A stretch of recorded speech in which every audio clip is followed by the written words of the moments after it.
Well, I'm really happy to be joining everyone here today. And in the next half hour or so, I'm going to talk to you about the transition design approach for addressing the many wicked problems confronting 21st century societies and the need to intentionally transition our communities, organizations, and entire societies toward better long term futures.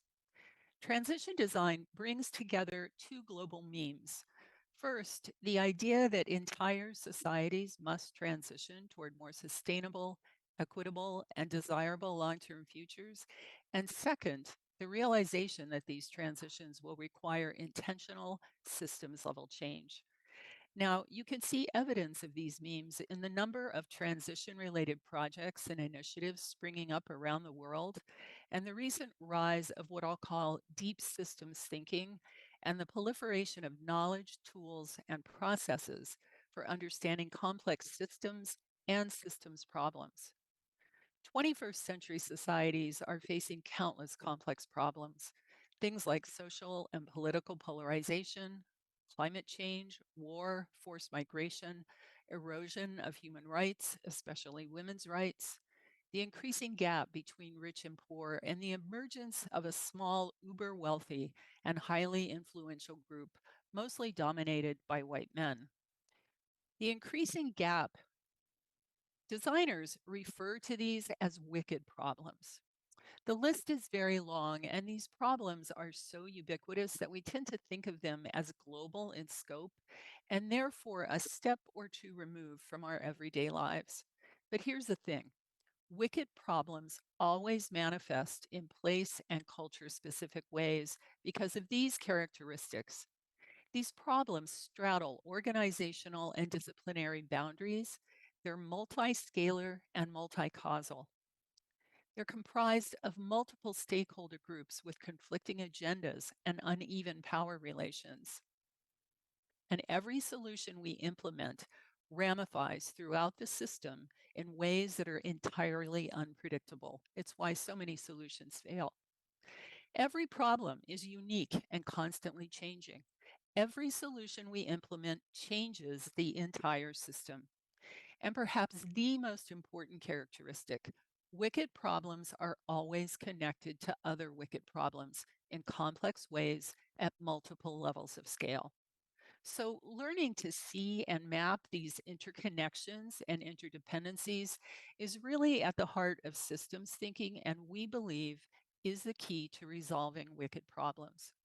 Often, these problems remain invisible to us because we're too focused on the smaller problems right at the end of our nose. Here's what happens: we view problems within the narrow but manageable context of our departments, organizations, industry sectors, fields, or disciplines. Areas like local or national government, policy, the nonprofit sector, NGOs, funding and philanthropy, all kinds of industry, and many more. We identify a problem within our organization or sector, and usually it's urgent. We're all doing triage all the time. And we set about finding a solution for it. And we secretly hope to find that single silver bullet solution for that single problem. This hope runs deep in all of us, that if I just look hard enough, I'll find the right solution. But we often harbor other hopes as well. We often secretly hope it can be solved with either money and or technology because these are clear, quick, doable fixes. And this is going on in different sectors all the time. The only real difference is that each sector or discipline has its own unique problem solving methodologies, processes, and tools. And these approaches work really well as long as we stay within our own fields of expertise. But trying to collaborate across disciplinary divides or even perhaps across departments in a large organization or government can be challenging to say the least. It's a little like the parable of the blindfolded scientist and the elephant. The problem looks like a different animal depending upon your perspective. So, achieving a shared problem definition, which is crucial to problem resolution, becomes impossible. But here's the catch: single silver bullet solutions only work on simple problems. when it comes to wicked ones, they're rubbish. Here's basically what happens. We think we're addressing a single problem when we're actually dealing with a problem cluster, multiple interdependent problems whose interconnections remain invisible to us. So we just keep aiming single solutions at what we think are single problems, but are in reality pieces of a problem cluster. And we can keep doing this for weeks or months or even years. And we might put dents in the problem, but despite all the resources and energy we keep investing, many problems resist resolution because we don't see that these seemingly unrelated problems are connected to each other in complex ways within and across sectors. But wait, it gets worse. These problems are also connected up and down systems levels. So to understand these problems, we have to look upstream, or more precisely, up systems levels, because this is what we're often dealing with, a complex web of interconnections and interdependencies across sectors and up and down systems levels. This web of connections that involves both material and human interactions is what keeps these problems stuck and extends their consequences into the social and environmental spheres. That's why we call them wicked. And here is how we think about the tools and approaches needed at these different levels. So, at the lower levels, we're finding and resolving familiar problems within our own sector or industry using familiar tools and methodologies. Sometimes it works, and sometimes it doesn't. If we trace the problems resisting resolution upstream to higher systems levels, we're getting into territory in which collaboration across disciplinary divides has to happen, even though it's difficult. And it requires tools and innovative cross disciplinary approaches. These are new, but they do exist. But at the level of a wicked problem, we're in new territory. There are very few existing tools and approaches for addressing these problems, and yet, if we solve for a wicked problem upstream, the positive results quickly trickle downstream and will solve for multiple, seemingly unrelated problems simultaneously. This is really the premise for transition design. Now, I've diagrammed all this in a very simplistic way.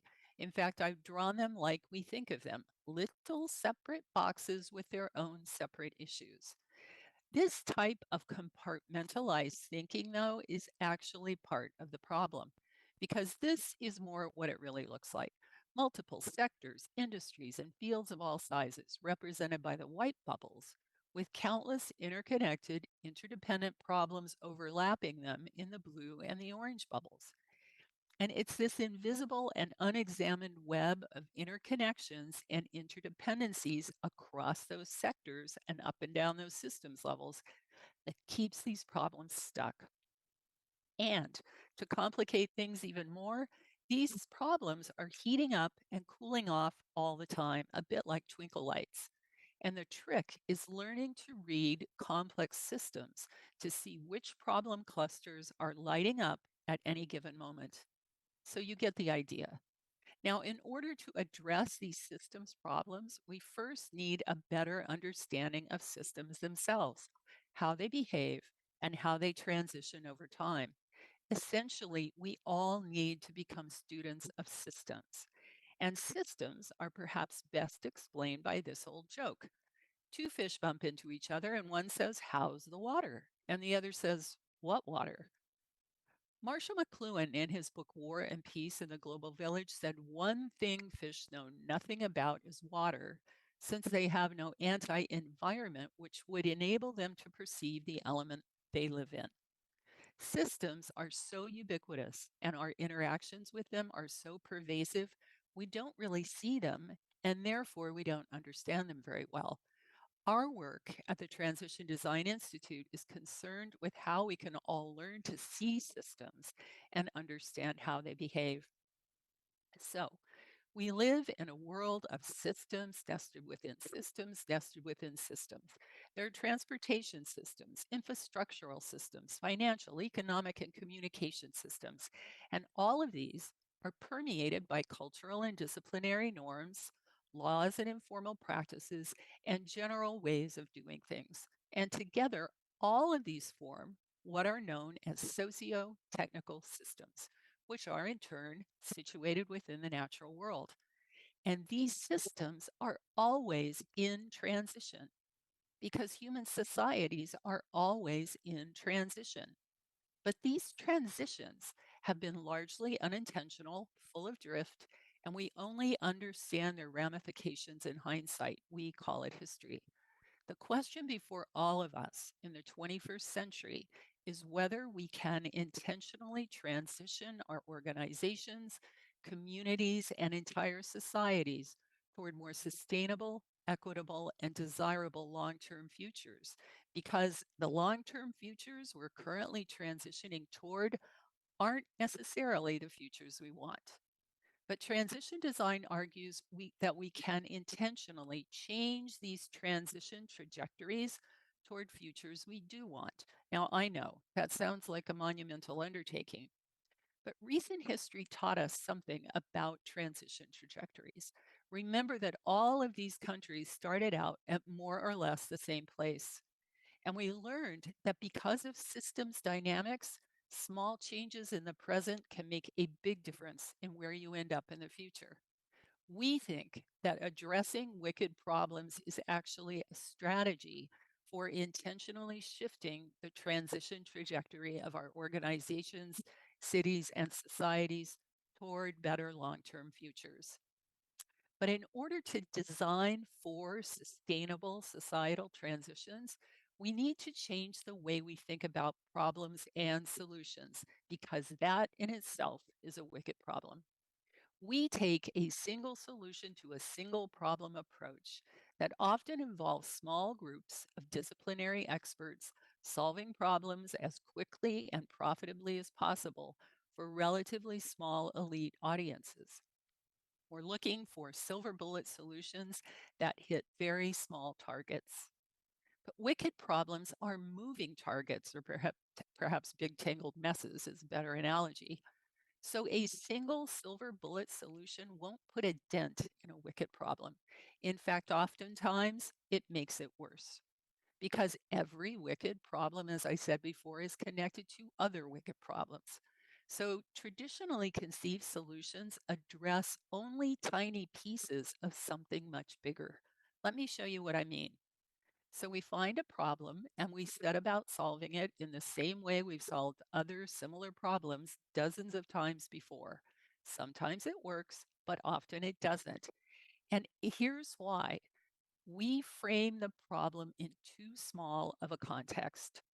So we end up developing solutions that address symptoms of a much bigger problem. If we ask why childhood asthma in certain areas is on the rise instead of this single solution, we have to expand the problem frame. But doing this reveals a new, unexpected, and more complex problem. And if we keep moving up systems levels, we inevitably will arrive at a genuine wicked problem that has manifested in place and culture specific ways. And we find that it is connected to a host of other wicked problems that are unique to that particular place. And when we compare our original solution to that root wicked problem, we see that at best the solution is a band aid, and at worst will prolong problem resolution or even make the problem worse. And of course, looming over most wicked problems are large societal structures like capitalism, which prioritizes growth and profit over the concerns of people and planet. This is what happens when we frame single problems in small contexts and create single solutions within disciplinary or departmental silos. So, my point is this: we need to think in terms of system solutions, and acupuncture is a useful metaphor. So, if needles are the solutions, we know intuitively that it will take multiple needles situated in strategic and often counterintuitive places in the system repeatedly over long periods of time to transition that system, the human body, back into health and balance. This is the mindset and practice we need to adopt when addressing wicked problems and policy to address wicked problems. But here is the good news.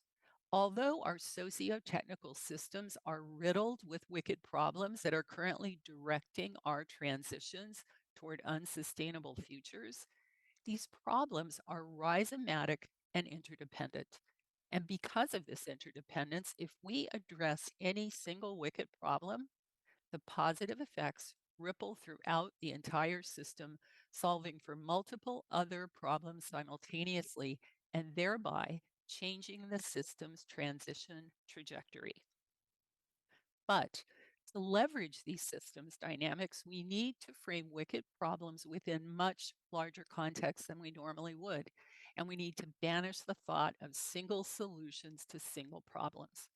So in the past, in the past few years, we've been working on an approach for framing wicked systems problems within radically large systems contexts that include the past, the present, and the future.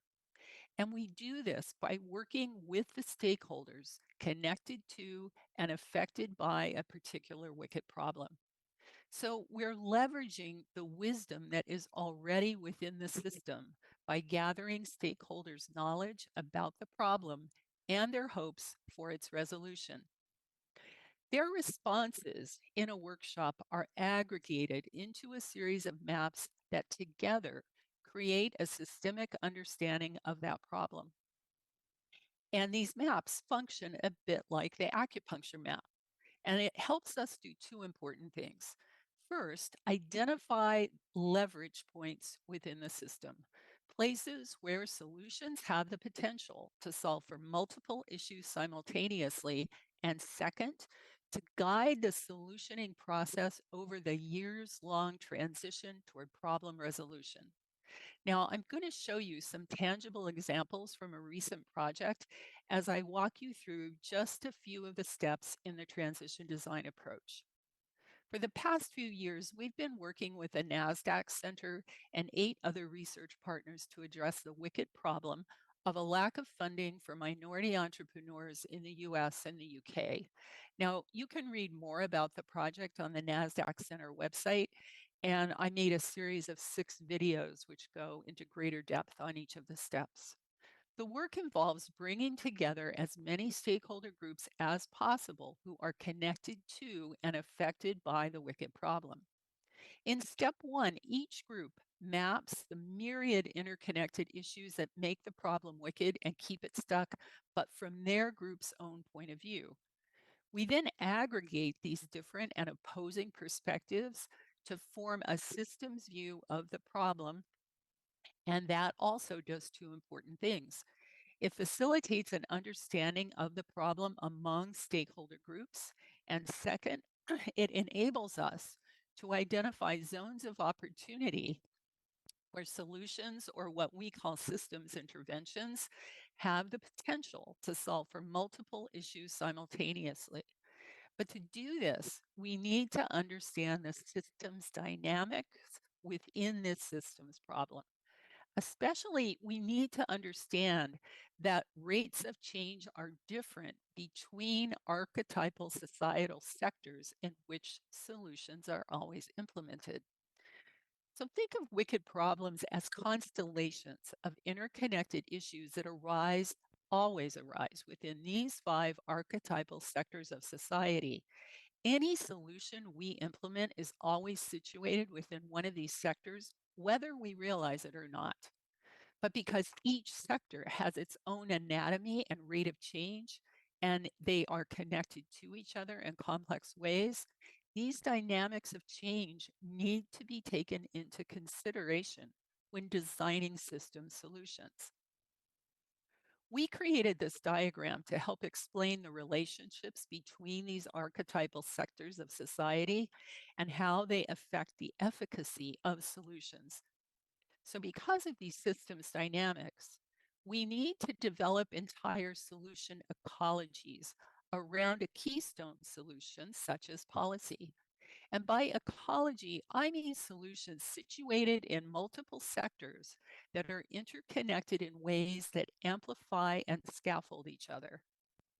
We think this actually suggests a new kind of specialty, that of a systems ambassador, whose role is to broker connections between projects and initiatives to form a solution cluster. Now, for those of you who are interested, the diagram can be downloaded from my academia.edu page. So this is a detail of a final problem map that we created for the NASDAQ project. And as you can see, it's very large and it contains all stakeholder perspectives and responses about the lack of funding for minority entrepreneurs. Now, these solid boxes are what we call emergent categories that arise out of our analysis of the responses, and we cluster similar responses around these categories. Here you see that all stakeholder groups cited a lack of access to social capital as a keystone issue connected to the problem. A second and unsurprising problem category was racism and otherness. Because responses are coded, they're anonymous, but are coded by stakeholder group and unedited, the map provides valuable insight into each group's perspective on the problem. But it also shows us where there is consensus on an issue among stakeholder groups. These are all of the categories that arose out of that problem map, and it provides a quick overview of what the stakeholder groups considered problematic in each of these 5 sectors. And by separating issues in this way, it gives us an early indication of the types of solutions that might be required in each of these sectors. The map also helps us identify what we call feedback loops, a dynamic in which different issues connect, feed into, and amplify each other. Here we see how attitudes and cultural norms and systemic racism combined to affect or create discriminatory lending practices and metrics, as well as discriminatory laws, licensing, regulation, and oversight. And here we see how a lack of and skewed data exacerbates problems in practically every area of the venture capital and funding industry. This is a good example of how surprises emerge when we leverage the knowledge within the system through stakeholder engagement. In this project, every single stakeholder group cited data as a keystone problem category. And the results of our research led NASDAQ and JP Morgan to immediately launch an initiative called Data for Good to help develop new, better metrics for funding, increased diligence and accuracy in recording results, and the elimination of legacy redlining practices in data analysis. After mapping the problem in step 1, step 2 takes a closer look at the complex stakeholder emotions and relations that underlie the problem and keep it stuck. There are countless stakeholder groups connected to and affected by any wicked problem, and these include both human and non-human groups. Part of what makes these problems wicked is the conflicting agendas among stakeholder groups. Many times, one group's fondest hope is another group's worst fear, and these relations of conflict are often the unseen barrier to problem resolution. But within any wicked problem, we also find relations of affinity and agreement. They aren't always obvious, but they are the low-hanging fruit in the system. They show us where we can begin working immediately, creating solutions with broad stakeholder support. This enables us to chalk up quick wins and build bridges between stakeholder groups. Another key factor is understanding the uneven power relations among stakeholder groups and the way in which these imbalances undermine solutions. Every problem is different, but this diagram shows the stakeholder group archetypes that we see in almost every wicked problem. And they can be plotted along a power continuum from little power and agency to a lot. Doing this reveals which groups are most adversely affected by the problem, which groups aren't affected at all, which groups really don't care about it, which groups might have the agency and will to help resolve it, and most importantly, which groups are benefiting from the problem and how much power do they have to thwart any solution to attempt to resolve it. And finally, it reveals which groups are invisible because either they literally have no voice or power or they're simply indifferent to the problem. Mapping these relations shows us where and why the problem is stuck, and it helps explain why solutions are failing. It also reveals strategies for building coalitions between key stakeholder groups that can disrupt entrenched power relations and open up opportunities for new and different interventions. So we've worked with stakeholders in both online and in-person workshops with up to 80 people in multiple stakeholder groups. And our analysis of the data shows us where stakeholders are in agreement or conflict and lets us look for that low-hanging fruit in the system. Here you see that in this step validated what stakeholders told us in step 1, that there's an urgent need for better data and more equitable funding, lending, and hiring practices. So in mapping a system problem, this is the type of cross-reference we look for and tells us we found a keystone issue. Let's move on to the next step. Once we've mapped the problem and its complex stakeholder relations in the present, we next need to extend the problem frame into the distant past to understand how it evolved over the course of multiple decades to become wicked. The systems maps that emerge show the historic roots of the problem, which always reveals insights from the past that should be informing solutions in the present. But as we know, this rarely happens. Oh, gosh. Sorry, you guys, I've got to.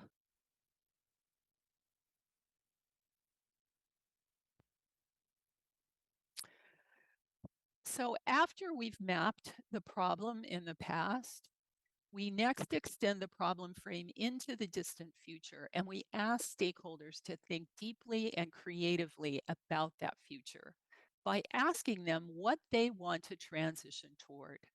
Here, groups co-create visions of long-term futures in which the problem has been resolved and everyday life has become more equitable, sustainable, and desirable. When stakeholder groups glimpse a future on which they more or less agree, it helps them transcend their differences in the present and work together toward that common future.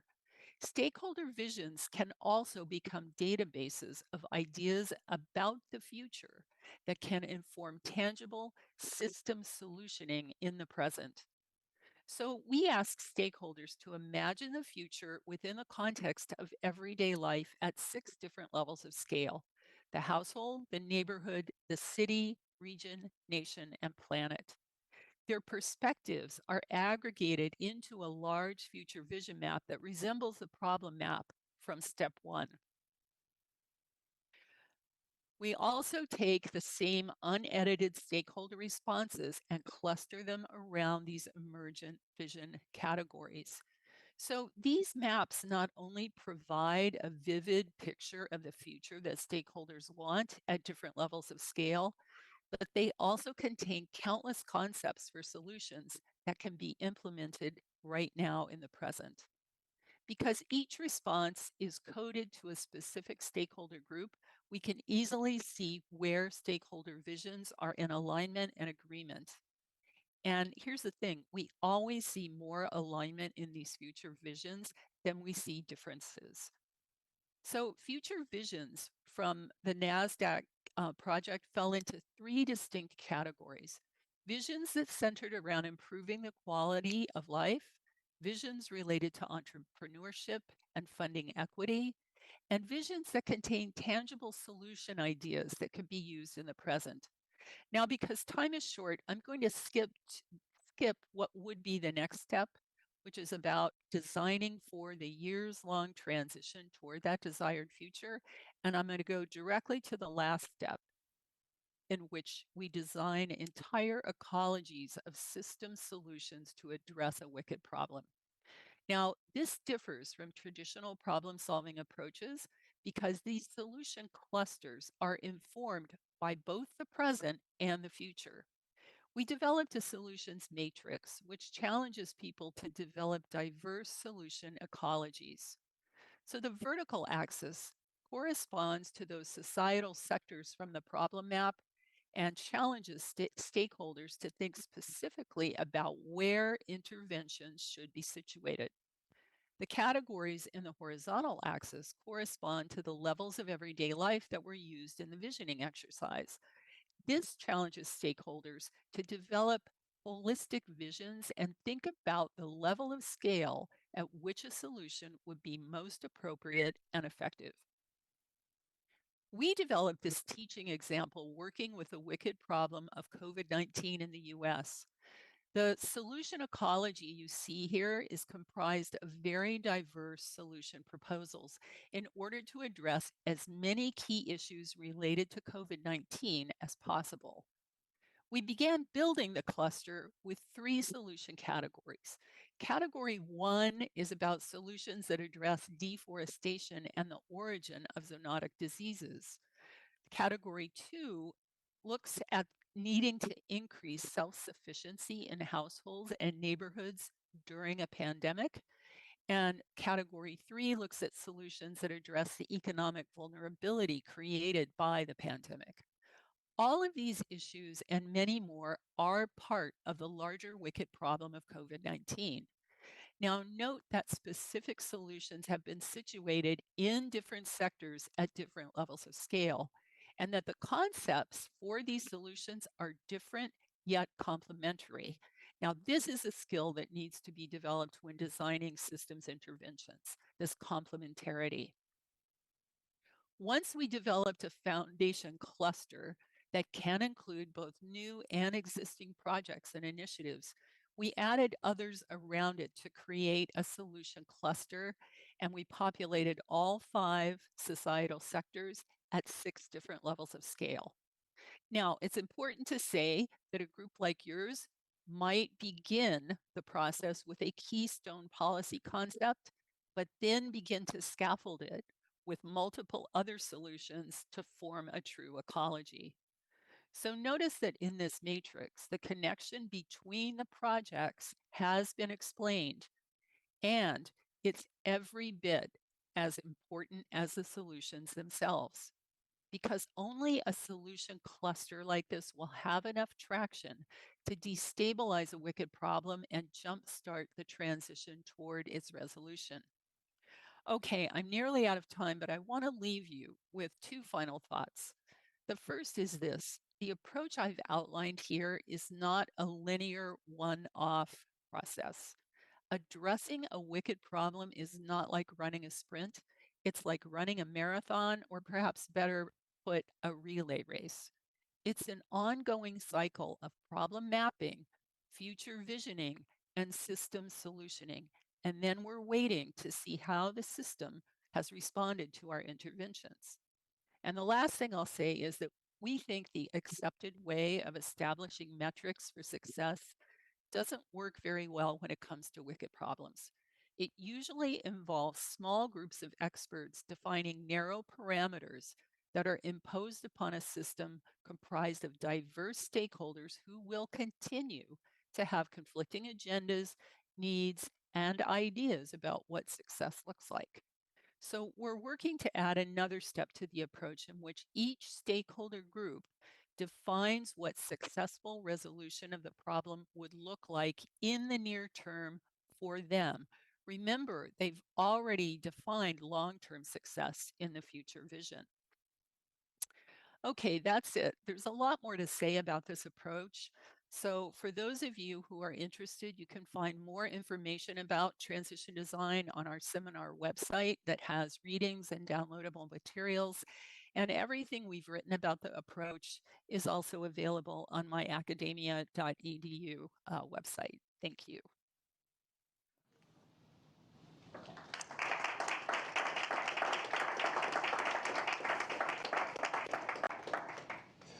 Thank you very much, Terry. That was excellent. And before I jump to questions from the audience, I do have a question, and I have a little bit of a script here, but I'm not going to follow that one.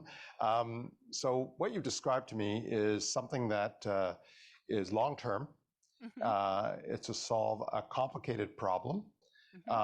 And we don't operate often in that kind of time space in solving public policy problems, at least within government. We're caught with the reality that you have to operate within the government's life cycle. So how do we choose where we put our effort? Because I mean, I was thinking of housing as one, and just about every department is involved in housing in some way or another, if you think of that systems approach.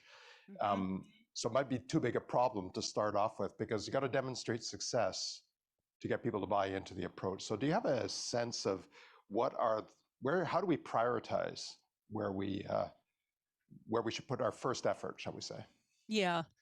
Well, you are not going to be surprised at my answer, which is we probably shouldn't be determining it. I mean, designers work in a very similar way to policymakers. You know, we're looking at a system, we're trying to decide where to begin, what the solutions ought to be. And I think what transition design is arguing is we need to begin with deep engagement with the stakeholders in the system. And when we map the system is going to tell us where to begin. The system is going to show us where we can begin working right now on solutions that have broad support. But it's also, in mapping the system, going to show us where the biggest barriers to success are. And the other thing I often say that makes people groan is that all of our societal organizations and structures work the same way. We're solving problems as quickly as we possibly can, and we're thinking in very short horizons of time. The system compels us to work and think that way, even though we resist. But here's the irony. I think we don't do that in our individual lives. Anyone that has raised a child is thinking along multiple horizons, right? In this day and age, or in this country, you're thinking about how to save for that college education so they can go to a place like where I am right now.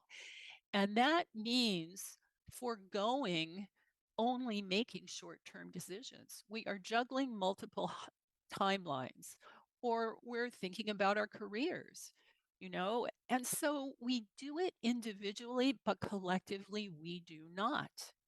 So, two more things I would say about that. We strongly believe that this issue of transition is so important that the continuity for that transition must reside in the system. So, perhaps part of the work of solutioning is to bring resources and approaches to the community so that that continuity is held from within. We experts will still be offering solution ideas, policy ideas, but hopefully those policy ideas will be informed by having the deep engagement with the stakeholders and being able to map and see where the greatest leverage points for change are. But if we go back to the metaphor of a relay race, that baton needs to be held within the community so that outside experts like us can come or go. I've been a designer for 50 years, and for probably 30 of those years, I was one of the experts that would study a system for a minute. We'd go back to the office, we'd cook up a solution, and we'd hand it back. And almost immediately it would begin to unravel. And I'm convinced it's because we didn't have a way for deeply understanding the system, and we couldn't become experts in a minute of visitation, metaphorically, a minute. So I think part of our work has to be in how we build the continuity within the system that will enable us to dip in and out, that if you map the system, you're going to see so many different kinds of solutions that are needed. Every time a regime changes or every time a funding organization changes their flavor of the month, there will be a way to fund that particular solution because you have the system map in front of you. So multiple solutions from multiple different fronts can always be in there, but they're all working toward that long-term vision. I don't know if I explained that very well. Well, Did that make it's, sense? yeah, it sounded like a wicked problem. Um, yeah, so I guess this is one of the problems that we have within public service. I'm turning to one of the questions in the audience, which is it takes a long-term thinking or approach to solve wicked problems. But we're always changing our actors, and you kind of addressed that a little bit in your answer. Mm-hmm. Mm-hmm. What are in your experience in looking at organizations where the actors change? So a lot of times I would say that, this is me ad-libbing at this point, at NGOs, people tend to stay a lot longer, and so the actors don't change. But in large corporations, in government, you have a lot of churn in the system, Yeah. or not system, in the Yep. organization. Yeah. So how do you try and manage that churn so that you can keep moving forward with this kind of design thinking? In Well, your history that you've observed anyway. I think that is the million-dollar question. And again, I'm going to offer up a not very satisfactory answer. So systems theorist Danella Meadows, and if you're not familiar with her work, I highly recommend checking her out. She wrote a famous paper called 12 Leverage Points for Change. And what she looked at was the most powerful ways to intervene in a system to make sweeping change. And she mapped them from least effective to the most effective. And you won't be surprised to hear that the least effective ways are to tinker with numbers or make little tiny changes. Once you start moving up to more effective levels, it's not about making material changes. It's about changing things that are invisible. It's about changing our behaviors. And the most powerful leverage point for change is changing mindsets, right? So, one of the most wicked problems, I think, today is our propensity to think in very short horizons of time and want quick results. So, we've all experienced having new leaders come into an organization and they want to make their mark. And so, let's wipe the slate clean and start over. That is a mindset that really needs to change. Now, we think many things need to be done to encourage that mindset change, to encourage the behavior change. But I do think having a map of the system that preserves stakeholder voices is one approach. We worked very closely on the NASDAQ project with Penn State's Center for Policy Change. And one of the things they said to us, they do deep qualitative and quantitative research. Ours obviously is qualitative. They took our enormous systems maps, some of which are 12 feet by 5 feet high, and they put them up on the board and they said, what this does is it keeps the voices alive. So we can keep coming back to these over the course of a year to zero in on different sections. Now, if mapping the system became an ongoing exercise, then I think it's one way to keep it ever present within that churn. It becomes maybe a center of gravity, but it has to be incorporated like our exercise. But I think too, leadership needs to change. We need to change our models of leadership so that when you come into a system, it's not about sweeping the slate clean. It's about observing the system long enough so that you do no harm. I mean, that's kind of like the doctor's oath, isn't it? First, do no harm. I know when I was hired 15 years ago to lead the School of Design, the, the first thing I did was try to get more money and space for people because I figured that would do no harm. And I didn't understand the system well enough yet to even begin to intervene. But that takes patience. You have to be willing to step aside from traditional um, roles and pictures of leadership so that you're dancing in a system. And when you come into a system, you're trying to learn how it works before you're making that change.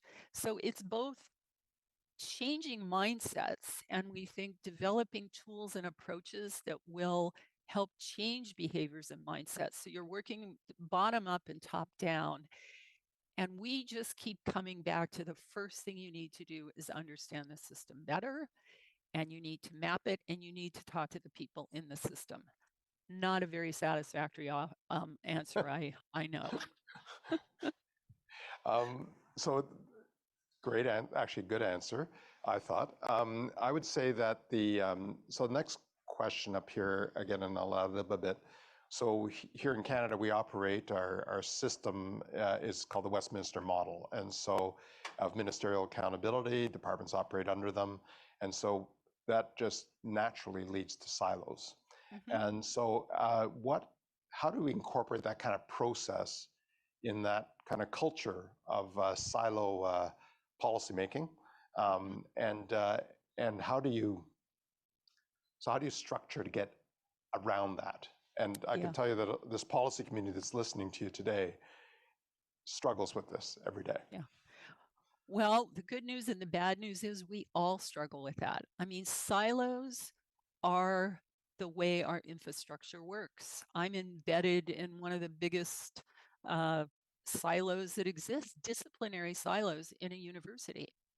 And I could tell you that until we start changing the rules of the system, which is another leverage point on Donella Meadows' list of leverage points, to incentivize breaking out of the silos, nobody will break out of the silos. Now, each industry has its own set of incentives. At the university, we are governed by tenure and promotion, and you have to publish or perish, right? But if you're doing transdisciplinary research, you can't find a place to publish in. So right there, that de-incentivizes going across silos. Um, you and if you don't publish, then your career is affected. So one of the first things to do is try to tinker with the rules that will enable people to work across silos. I don't know if it involves the creation of new roles like silo ambassadors. You know how I was talking about we need ambassadors who within a community can broker connections between existing and new projects. We need people that rove throughout the system and that can begin to make these connections. And I would be doubtful if everyone in the room there today hadn't had a good experience at some point in their career collaborating with somebody from a completely different discipline. But it's usually time and money that keep us from collaborating because I think people are natural born collaborators. Smart people who want to make positive change know in their bones that they have to play with people with other perspectives in order to make that happen. But when you're under intense deadlines and limited budgets, you just keep your head down, your butt up, and you keep doing what you're doing. We've all been there. So again, it takes a few brave people that can begin to swim upstream, but it also takes leaders who understand the problem and can begin to work from the top down, creating new rules and new ways for people to traverse across those silos. And funding organizations too, I think, have to be on board with this. Now, if we go back to that matrix, that solutions matrix that I showed on COVID-19 there at the end, one thing we've talked to some funders about is if you've got an ecology of very diverse solutions that are complementary and connected, you can get a whole ecology of funders to fund them. So you have a lot more diversity, a lot more potential, and you can say to each of them, well, all you have to do is fund this little piece here. But in doing that, you're actually funding systems level change. So that's not a direct example, but we have to start coming up with innovative solutions like that because it's not just policymakers, it's everyone. We're all stuck in our discipline. We're all stuck in our silos. And unless we figure out ways to break out of those really soon, we can't address any of the wicked problems confronting us. And I think one of the biggest wicked problems of all right now is social and political polarization. We can't solve any problem because we can't talk to each other. So there isn't anything more urgent, I think, than talking to other, whether it's another department, another organization, another discipline. That is the work of the 21st century in a way. Again, good answer. Showing the complexity of the issue. I've got a question in front of the screen, but I had another question for you first, which had to do with stakeholders. How do you find the stakeholders? So obviously there are interest groups, there are representatives of stakeholders, lobbying organizations, those kinds of things. But how do you actually get to the stakeholders? So I'm thinking now homelessness. So those that do not have an address, how do you get them into the room? Well, yeah, every single question is a good one. I would say the harder work that precedes that hard work is first making a list of who the stakeholders are. Because remember that power continuum slide. So you not only want to get at the people who are being hugely affected by the problem, and you can usually get to them, we think, via the community organizations or the activists who are working in those communities already. But you also have to find the long list of stakeholder groups that are somehow connected to the problem, but they're not interested in solving it or they're benefiting from it. And that would probably include landlords. It would include people in different departments of the city. We have the students in our transition design seminar pick a hypothetical wicked problem every semester in Pittsburgh to work on. And one of the things they have to do is list every stakeholder group they can possibly imagine that might be connected to that problem. So first you have to look at the list, and then you have to ask, who's benefiting from this problem? Who's got the potential to maybe solve it, but they just don't care for one reason or another? Who are the groups that care about it and are working to try and solve it right now, but they probably don't have enough resources or power to do it? And then who are the groups? You can always, the most visible are always the groups that are adversely affected by the problem. But unless we understand the motivation of the other powerful groups that don't care or don't want to see it solved, nothing's going to change. So once you kind of get the list and you start looking at the power dynamics, then it's a networking exercise. I would say in a scenario like homelessness, getting to the homeless is going to be one of the easiest things to do. Getting to the landlords who are, we got buildings going up all over Pittsburgh that are not necessarily mixed use. They just knocked down an entire city block of subsidized housing about 3 years ago, blocks from our house. They knocked it down. These people were shipped out to the outskirts, and the lot sat vacant for 3 years until they got the highest bidder, and then Whole Foods came in and built a huge complex there. So getting to the people that are actually exacerbating the problem is the harder part. But I'll use NASDAQ as an example. If you think about a lack of funding for minority entrepreneurs, of course, venture capitalists are the people kind of creating that problem. But we had groups of them who are willing to show up. And that's the thing about humans. They surprise you, don't they? We act one way collectively, but within any group, you will find people on the fringe who say, yeah, this is a problem. I'm involved in this problem. And if you can get them to show up in a workshop, you're going to get incredibly valuable perspectives from those folks. So you're trying to it's a networking phase. It's a long phase, but you have to first get the list. Then you have to figure out who to network with to begin to bring them in. Now, we recognize But the other thing that's really necessary, and I'm hoping we can find a PhD student soon to work on this. We have a PhD in transition design.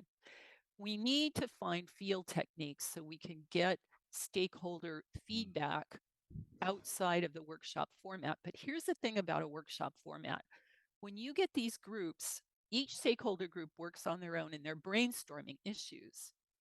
You get twice the data when people are working in a group because one person's answer spurs thinking and everybody's synapses are just firing like crazy. So you get mountains of data. So we have to figure out a better way than interviews and surveys to get the information from the system. All things we're working on right now. Okay, great. Thank you. I have one last question, which is, are there some policy areas that you've observed that have had some success in tackling issues with this methodology?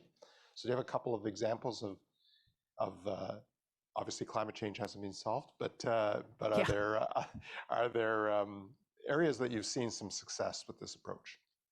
This approach is new, so I'm going to sit here and say, no, we haven't. It's a long process. We'd love to work with policy folks. We haven't yet. But I will say, apropos of climate change, I'll probably get a lot of pushback from this, but the SDGs are a perfect example of siloization. They're silos. That's a fragmented approach. So no, we haven't, but we're a research organization and we are happy to work with folks. Okay, excellent. Well, thanks. Well, with those words, thank you very much, Terry. Thanks for joining us from Pittsburgh. Thank you. For me, myself, this is a very insightful approach. It just demonstrates the complexity of finding a solution to a complex problem. So it is I would say refreshing to hear that there's that thinking going on. So that's now how we apply it. That's the question. Well, that's the job of everybody who's listening to you. So that's great. Absolutely. Thank you so much. Yeah, thank you for having me. Bye. Great. Bye-bye.